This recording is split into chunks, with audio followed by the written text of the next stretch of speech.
Okay, this is DJI's Motion 3 controller. It's a cute little device. It came with my Avata 2 as part of a combo, but it has some serious limitations. It will not allow you to fly it, the Avata 2 or the Neo, in manual mode, meaning it cannot control a full FPV flying drone.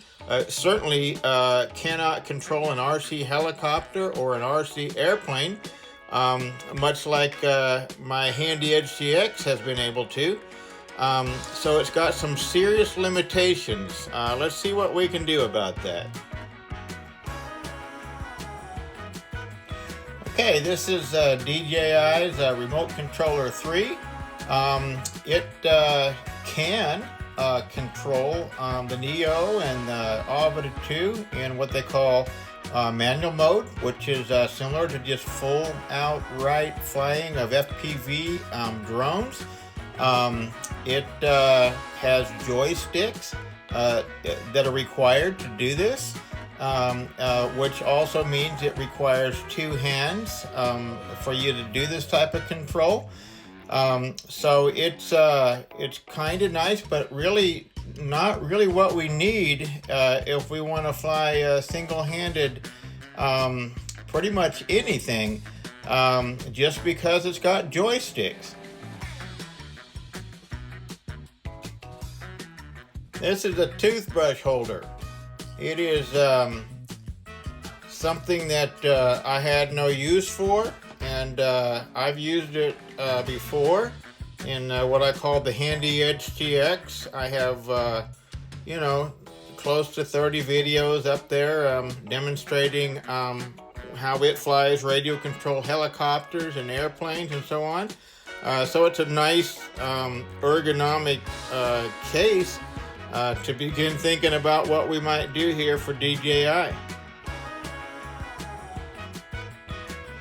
Okay, this is my HandyEdgeTx that I referred to earlier.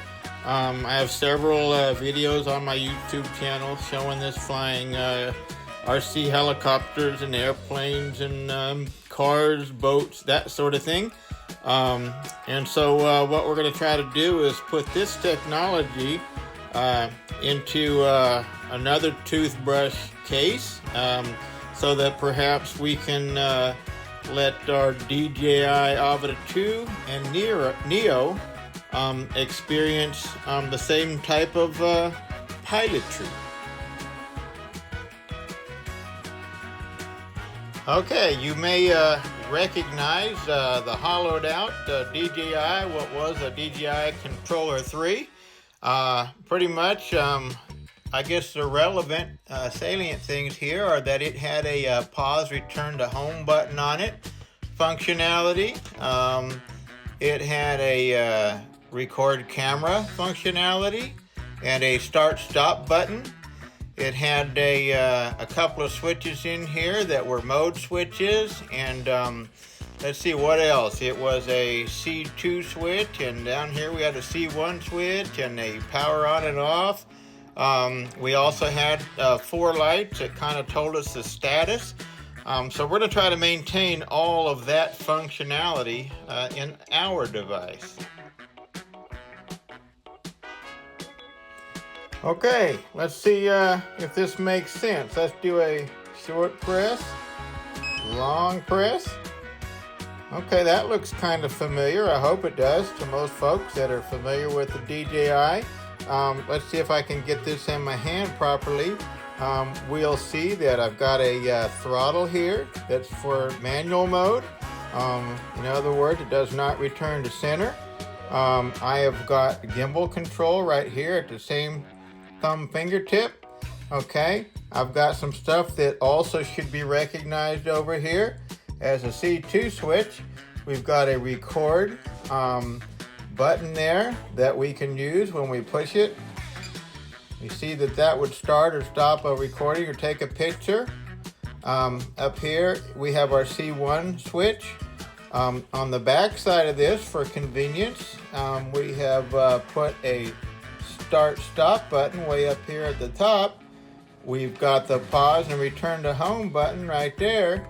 And let's see if we can get this to show up a little better. We see that we've got manual mode, we've got sport mode, and we've got normal mode.